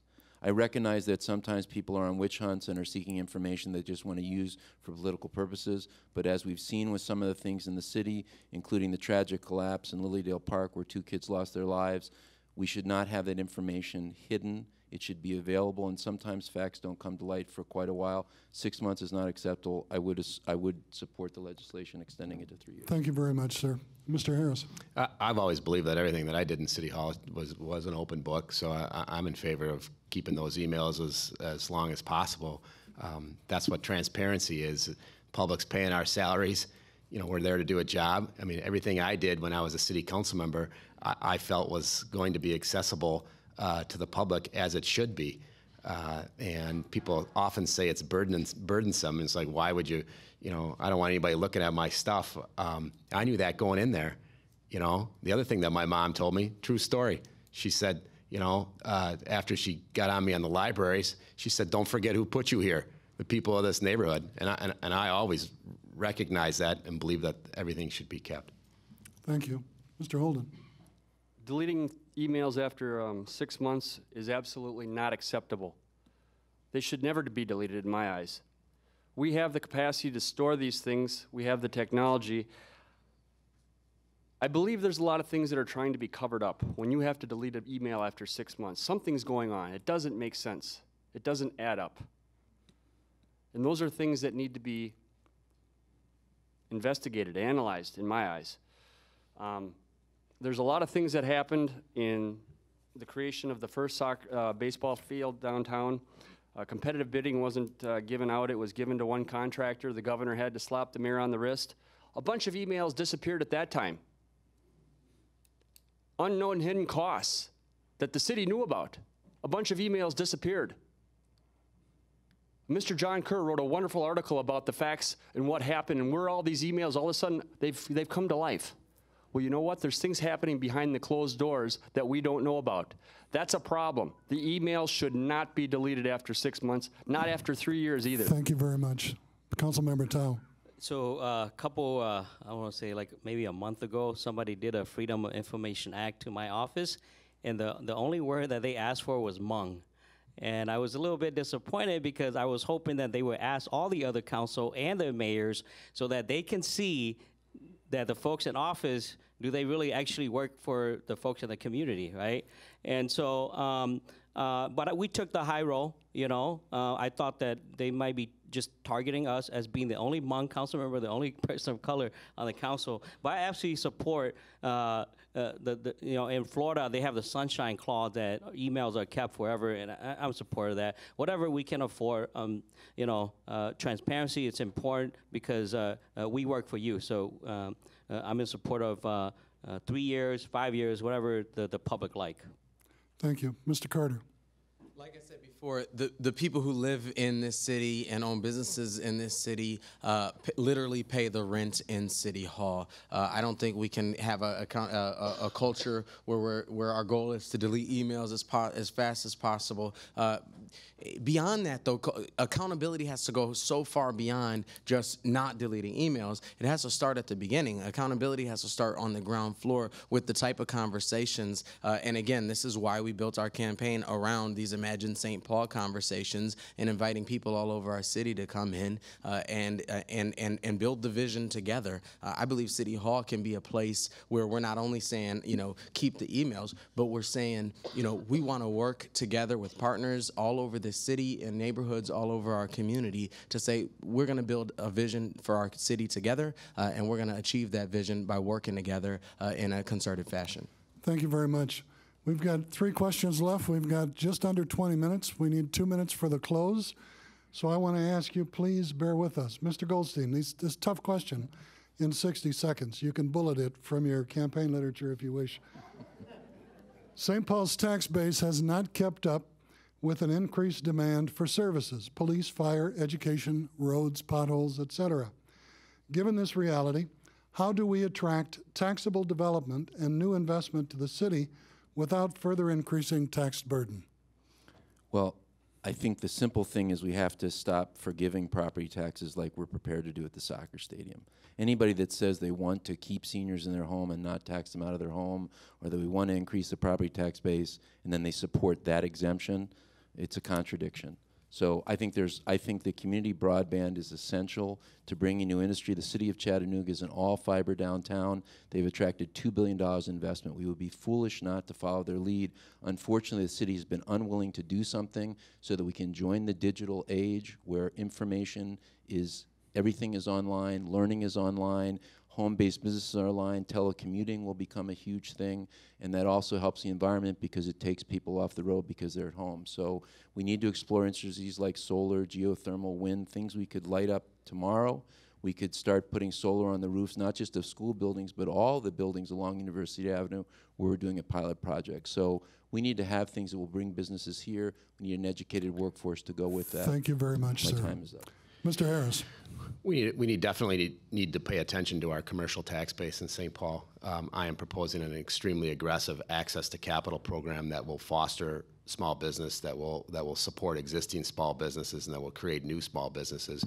We definitely need to enhance the tax base, the commercial tax base of this city by making sure people have the incentive to grow their business. And that includes incentives from the city, that includes a responsible tax environment, that includes a safe city, that includes an equitable city. So in our neighborhoods, we definitely have to support small business. In the downtown core, we need to make sure that Central Business District is a safe place to locate a business.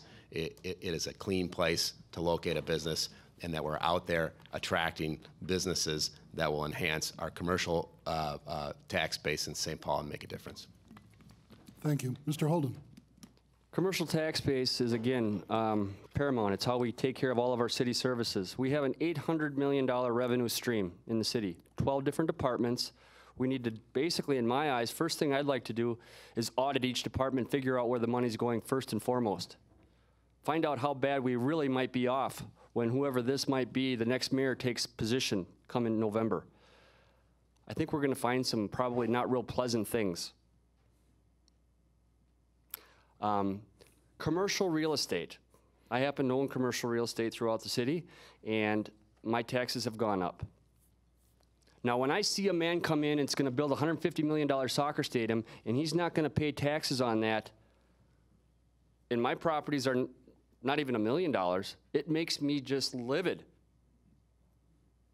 How can this man not pay any taxes on this? How can we allow this? Where are our priorities? What are we thinking? We didn't have a vote, that's for darn sure. The soccer stadium was rammed down our throat. There was no vote. Thank you very much, Mr. Holden. Councilmember Thao. So as a commissioner of the St. Paul Port Authority, this is a very important job that we're doing every day is to bring more jobs into the city of St. Paul, especially $20, $30, $40 hour light industrial job. And so that experience, you know, we need to do more to expand our small businesses, help grow our mid-sized businesses. And I'm also very excited about bringing Asian country business that wants to do business, want to bring tech job into the city of St. Paul.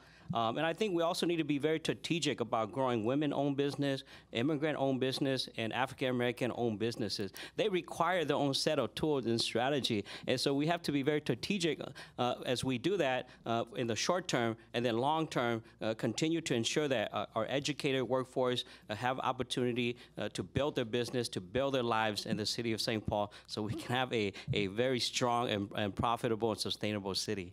Thank you. Mr. Carter.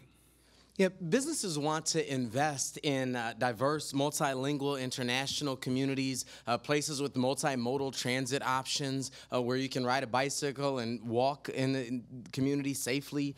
They want to invest in places with high-quality schools and great infrastructure. We have all of the ingredients to be that type of city of the future that people want to invest in. I think there's work that we can do to make it easier to do business in our community. I think that's where what I said earlier of shifting our focus from that of a referee to that of a coach, making it easier to do business. If we make it the timeline shorter for business owners who want to open a business, then they can make more money on the project. We spend our staff capacity more efficiently, and also people get to work sooner. In the end of the day, though, we play small when we pretend that the best we can do as a city is to pay some company to move here instead of Minneapolis or Bloomington.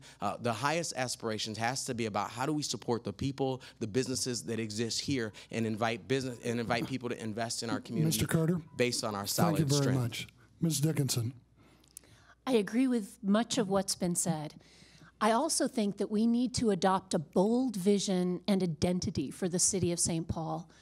And I would like to propose that since Fortune magazine has said that the solar and wind industries are growing 12 times faster than any other industry in the United States, that we adopt an identifier of St. Paul as the renewable energy capital of the upper Midwest, and that we be very, very assertive in trying to bring solar and wind manufacturers to especially the east side, where we've got a lot of compromised land that's not good for residential and is zoned for commercial industrial.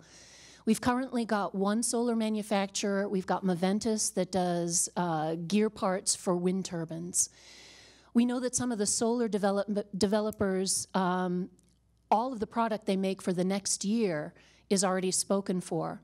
So there's a great deal that we could do. Thank you very much, ma'am. Thank you. Appreciate it. We've got 2 questions. We've got 12 minutes. So I'm really going to ask you to hold to no more than 60 seconds or a little under that if you can. So I don't need to cut any of the candidates off and say, I'm sorry, but all of you won't be able to ask a question. So this one is for Tom, I believe you're next. Is that correct? Or Mr. Harris? Okay, Mr. Harris, my apologies. Parks are essential for the quality of life in our city, yet St. Paul has no parkland zoning designation. How will you ensure quality park improvements, green space, and parkland dedication with future developments in our city? I absolutely support a parkland zoning classification in St. Paul. If you look at St. Paul's history, Como Park, Phelan, Battle Creek, all these great places in St. Paul, and our little downtown parks like Mears Park and Rice Park, green space is essential to a healthy community. It makes financial sense. It makes community sense. It's something that we need to continue to work on in St. Paul and grow our green space. I was part of the 2011 study about open space at the Ford site, seeing this incredible opportunity that we have in front of us to enhance the green space at that site, and I think we should be doing it citywide. I support dedication acreage on developments. I would actually take a look at enhancing those. I really believe if you look at what parks do for people, it makes an incredible difference. And if you want to say, well, we want more business and less green space or whatever, just know that green space has a financial value to it to this community. Thank you very much. Mr. Holden. Thank you.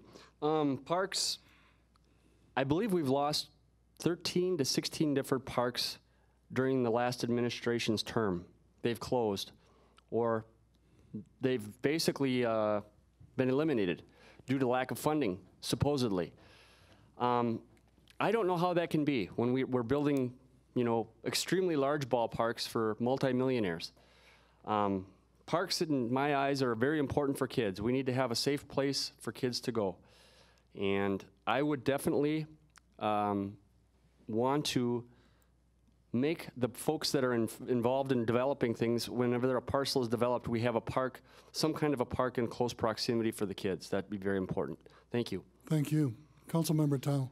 So I'm proud to be an Eagle Scout and a Boy Scout. I grew up in the woods, and the environment has a great place in my heart. And so one of the examples that came up was the parkland dedication. I worked with Shirley and Tom on this, is that we were fighting so hard to raise that developer fee to the parkland dedication fee up to 9 to 12%, just so that we're in line with our suburban neighbors, right?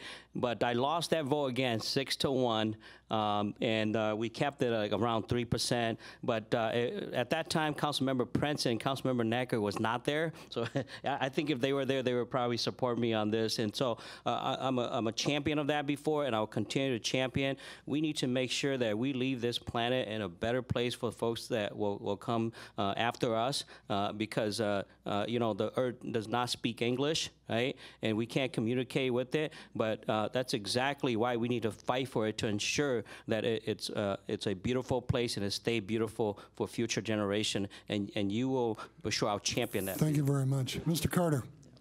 Yeah, our parks are an incredible resource and a rich resource for our city. We have to, I absolutely support a parkland zoning classification for St. Paul. I think we have some real unique opportunities to expand park space in St. Paul, particularly around, I was really proud as a city council member to help sponsor the creation of the Frogtown Farm and Park. That to me is an incredibly exciting vision that I look forward to just continuing to see come true. I do look forward to seeing some park space, some green space on the Ford plant. I think we have an opportunity to connect that with the density and the housing and job opportunities that we know that we can build there, to have that be a full community there. And also the Lower Failing Creek project, which is a really exciting opportunity to expand our park space right off of downtown and invest in our urban forest. Absolutely. Thank you. Ms. Dickinson. Well, I support all kinds of parks, from the little ones in the old Pedro luggage site to larger areas. There's a lot of good studies out there that suggest that just even walking through green space lowers your heart rate and blood pressure. And I think we have to be very, very careful in the city about being too, accepting too easily payment in lieu of parkland, because we have a limited amount of it and we have to make the most of it. The parkland dedication fee, I think, has been, I think we have to monitor that very, very carefully. And yes, I support parks in all their forms. Thank you very much. Mr. Goldstein, you have the final word on this. So in the interest of time, I'll simply note that suburbs have much greater land allocated for parks. We need to follow suit. I testified at the hearing in which Mr. Thao was the lone vote, so I supported it. I would look to future conversations with Shirley Erstad and Friends of the Parks to help craft an ordinance that works. And I think we're all in agreement here that we want that, so I'll leave it there. Thank you. Thank you very much. Our final question, and I need to explain that one of our media representatives was ill this evening. 2 others got called away on other time-sensitive assignments. We asked their questions in their absence. The final question: in this legislative session, it is possible the City of St. Paul could see a substantial cut in local government aid and community development block grant funds for 2018. These are 2 essential sources of city revenue. In 60 seconds or less, if elected, how will you address this multi-million-dollar drop-off in revenue, especially after this year's $22 million revenue shortfall? Mr. Holden, you're first, and I'd like everybody to go so that Mr. Harris has the final say on this. Thank you. I'll start again. First thing I would do is audit the departments. I'd want to know where the money's going. We've got $800 million that we're spending right now on roughly a budget, and I would want to know where the money is at for all the departments. If we end up losing local government aid, that's going to be another hit that we're going to incur. But I think there's going to be more than that. And the reality is, whoever's going to take the job in November, I think they're going to face a lot of challenges financially. We have a president right now. We don't know what he's going to do. As you know, we've come with the status of, or label of, a sanctuary city. We don't know what he's going to do, if he's going to pull back our funding. That could be a tremendous hit. There's a lot of money there. I believe the city of St. Paul, it would be $11.5 million roughly. So we need to find out where the money is at, and then do our very best to live within our means. Thank you very much. Thank you. Councilmember Thao. thing that we should absolutely not do is cut service to our city. That will have a tremendous impact to the community, especially those low-income community that we talked about earlier, because they're the one that's going to get hit the hardest. And so it's going to require all of us coming together as city leaders and citizens to decide what we need to do. And that's part of what we want tonight, right? We want transparency. And so if those cuts is going to happen, we have to do it together as a city. And we may decide to say, you know what, we may chip in. Why don't we all chip in a little bit, because this is hard time, and then at the same time, the long-term strategy as a mayor is that I will be lobbying year-round, building relationship with Republicans across this state, so that we're gonna bring them into our city, into our school, into our neighborhood, to see that the struggle here is the same struggle that they have in rural community, and that if they support us, we will stand with them. We want to make sure that we have the resource we need, and they have the resource that they need, and this is an opportunity for us to do that. Thank you very much. Mr. Carter. Yes, we need a mayor who will advocate and fight for St. Paul at the Capitol. The years that I've spent at the Capitol will serve us well where that's concerned. I'll support and work toward implementation of a payment in lieu of taxes system so that we can invite our nonprofits, especially those large ones with multi-million-dollar budgets, to the table to help us build the type of city that we know that we want to build as a community. And we have to do smart budgeting so that we know, so that you know as taxpayers that we're spending our money well. In the end, values or budgets are more than just financial statements, they're value statements. It's how we tell each other what's important. We can't afford to balance our budget on the backs of public employees, and we can't afford to just gut public services, critical public services that our residents rely on. Long term, there's no shortcut around making sure that we're intentional about maximizing our tax base so that we can afford to sustain our growing population. Thank you very much. Ms. Dickinson. Well, no one's mentioned pilots so far, so okay, sorry. Payment in lieu of taxes. I believe that we should adopt a system similar to the one in Boston and in Erie, Pennsylvania, where we assess our large institutions like hospitals and universities that are not paying taxes for the services that we provide. And then I think we should do some gentle pressure to have them actually contribute. I believe that we should publish these in the paper, and if there is a difference between what we assess them for and what they actually end up paying, that I think that that should be public knowledge. I know that in Boston that's brought in over $30 million on a yearly basis, and if we did something similar here, that could plug a really large hole for us as well. Thank you. Thank you very much. Mr. Goldstein. So I support what Melvin and Elizabeth said about pilot. So to me, the budget deficit we're facing is sort of like a tornado coming through St. Paul. What is your plan when a tornado hits? Have you spent your money wisely? How can we raise property taxes 8% at the same time that we're poised to put $18.5 million into a soccer stadium and also provide property tax relief? So the first thing we need to do is have a moratorium on that so we're not spending money that we don't have. Then we can start addressing the gap and see how we can close it. I actually am the first one that called for hiring an independent auditor. I appreciate Mr. Holden seconding that. But we actually need to look at our budgets. I would trim the mayor's staff of political appointees to find some savings there, because we don't need to fund his gubernatorial race on our budget. And I think just in general, we have to look at the resources so we can limit cuts affecting the neighborhood the way we've already suffered. But we have a serious problem that we're not going to address, continuing to give out TIF subsidies and all the kinds of things that put us in the hole. Thank you very much. Mr. Harris, you have the final word. You have 55 seconds. Excellent. As I've said, this is a serious issue. I've got 17 years of public finance experience. I was on the city council leading the ad hoc budget committee when Governor Pawlenty started the process of really truly cutting local government aid. You have to lead through this situation, and it's exactly what I did before and exactly what I'll do again. You look at how we do cash flow. You look at our fund balance policies department-wide. You look at restructuring debt. I helped to restructure debt in St. Paul that saved the city millions and millions of dollars. You look at credit ratings. As a volunteer 2 years ago at my own expense, I joined the city financial office in New York City at Fitch Ratings to argue about ratings for the St. Paul, which ended up saving the city tens of thousands, if not millions of dollars. it's my profession. It's what I do. I've led the city in those difficult times. I had pieces of paper in front of me that were going to cut 200 employees, and we were able to prevent that and continue to provide services because I knew how to find the money. I knew how to restructure debt. I knew how to manage budgets. Mr. Harris, thank you very much. Let's give a nice round of applause for our candidates.